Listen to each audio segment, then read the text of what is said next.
Bismillahirrahmanirrahim. Para muhibbin rahimakumullah. Al-mu'minu bismillahil muhaimin ayyuraqiballaha fi kulli ahyani. Sudah tahu kita makna muhaimin. Sudah tahu arti muhaimin. Sudah mengerti makna daripada al-muhaimin. Kita beriman, kita percaya bahwa Allah itu mengawasi, memelihara, berkuasa. Kita percaya. Nah, bagaimana sikap orang yang percaya kepada nama Allah Al-Muhaimin ini?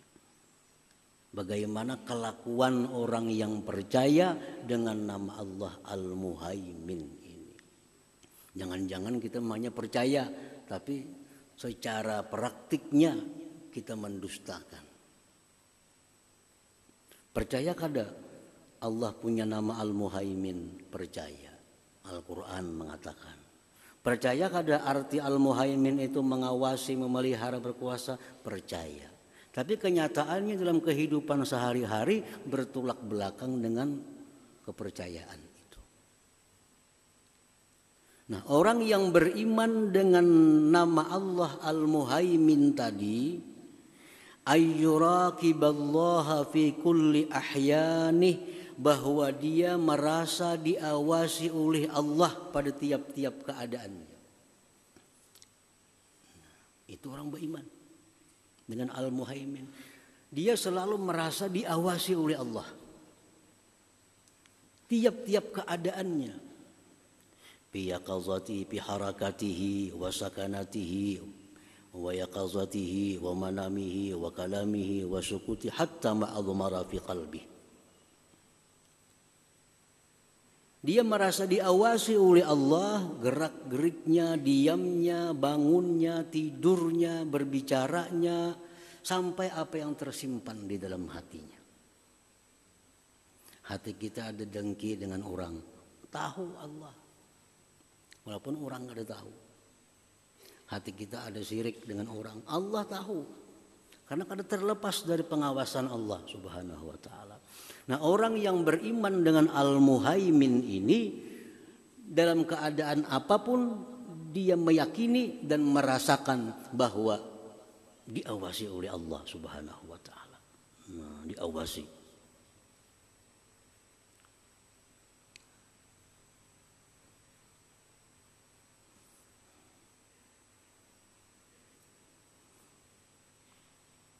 Wa fi rizqihi, rizkinya diawasi oleh Allah. Wa fi ajalihi, umurnya pun diawasi oleh Allah. Kemana aja kita berobat, kemana aja hebatnya dokter, kada kawa. Umat umur tuh kada kawa. Kada kawa.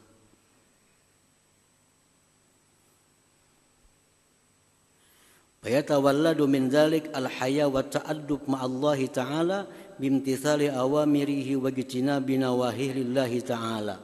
Maka lahirlah dari rasa diawasi itu, lalu lahirlah malu terhadap Allah.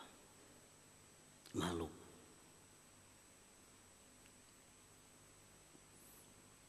Dalam wisi segi ampat, bolehlah kita mandi bertelanjang? Boleh. Menurut hukum fikih boleh. Tapi kalau orang yang sudah beriman dengan Al-Muhaimin ini, kada maunya mandi bertelanjang walaupun di dalam WC. Kenapa? Merasa diawasi oleh Allah. Merasa diawasi oleh Allah. Nah, padahal boleh aja itu. Bukan haram. Karena ada satupun manusia yang melihatnya mandi umpamanya. Tapi karena dia percaya, yakin bahwa Allah mengawasi, kada mau, kada wani. Nah, malu al-haya. Nah, itu malu terhadap Allah ini kada akan ada pada diri kita kalau kita kada beriman dengan Al-Muhaimin itu. Karena kita merasa diawasi, dipantau terus oleh Allah. Lalu kita kada sembarangan lagi. Kada sembarangan lagi. Walaupun ini boleh secara hukum fikih, tapi Tuhan mereka kada bagus, kada layak aku orang kayak ini. Kada patut. Wa ta'addubu ma'allahi ta'ala, dan beradab beserta Allah. Beradab. Berhati-hati, diawasi, dijaga, dipelihara oleh Allah dengan menjunjung perintahnya dan menjauhi larangannya. Para muhibbin rahimakumullah. Dikisahkan bahwa Abdullah bin Umar radhiyallahu anhu, anak Sayyidina Umar, sahabat Rasulullah SAW yang bernama Abdullah bin Umar. Suatu hari di kota Madinah, beliau ini dengan kawan-kawan beliau keluar dari kota Madinah, keluar pada musim panas yang sangat panas, jalan di padang pasir Madinah, sampai ke satu tempat yang naung, istirahat di sana. Di situ ada pengembala kambing, seorang budak hamba sahaya, pengembala kambing. Abdullah bin Umar di situ membuka makanan. Nah, ada makanan ini, makan lawan kawan-kawan Sidin. Nah, Sidin panggil si budak tadi. Wahai budak, wahai pengembala, sini kita makan sama-sama. Menjadi budak, ana saim, ulun puasa. Bingung Ibnu Umar, musim panas sangka ini puasa. Maka mengembala kambing. Dekat di rumah aja bagaimana ada bapak ini mengembala kambing. Dibawa makanan puasa. Lalu jar Ibnu Umar, kambing itu lah aku tukari sekong. Kita sembelih sini. Kita masaki, kita makan sama-sama. Enak kan buka puasa makan kambing itu juga. Ujar si budak tadi, kayak apa kena? Ampun dia betakun kambing kurang. Ujar Ibnu Umar, padahal dimakan serigala. Dimakan serigala. Kalau Tuhan kena betakun, napa kambing kurang nih sekong?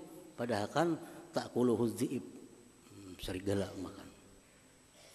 Ujar si budak itu, lawan Tuhan kawaku berdusta, lawan Allah kayak apa kena? Allah nakunya apa kurang kambing orang? Allah kena pasti bertanya, kenapa kurang kambing nih? Kayak apa aku menjawab? Lawan Tuhan bisa didustai, dimakan serigala. Tapi kalau Allah mengawasi, kayak apa? Pabaka Ibnu Umar. Ibnu Umar menangis. Menyaksikan kesalihan ini seorang budak ini. Begitu kuat murakabahnya. Nah, rasa diawasi oleh Allah Subhanahu wa taala. Nah, itu terjadi demikian kenapa sebabnya? Karena dia meyakini bahwa Al-Muhaimin, Allah itu Muhaimin, Maha mengawasi. Tidak ada satupun yang keluar daripada pengawasan Allah Subhanahu wa taala. Jadi keimanan seperti itu akan menumbuhkan satu akhlak di mana perilaku kita hati-hati dalam hidup ini. Ayo orang kada melihat, tetap ada yang melihat, ada yang mengawasi Allah Subhanahu wa taala. Jadi kalau beriman lawan Muhaimin ini sudah betata semuaan, pemandiran betata. Kada sebarang nang dipandirakan. Walaupun secara agama itu boleh, tapi kada beradab kayaknya lawan Tuhan, membandir rangka ini. Nah itu. Nah, para muhibbin rahimakumullah. Fayatawalladu min zalik al-haya wa ta'addub ma'allahi ta'ala bimtithali awamirih wa ijtinabi nawahi lillahi ta'ala.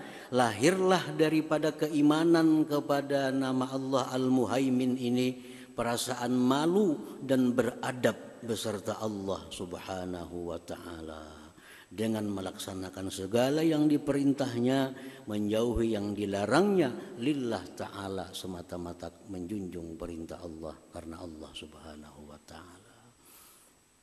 Nah, satu itu.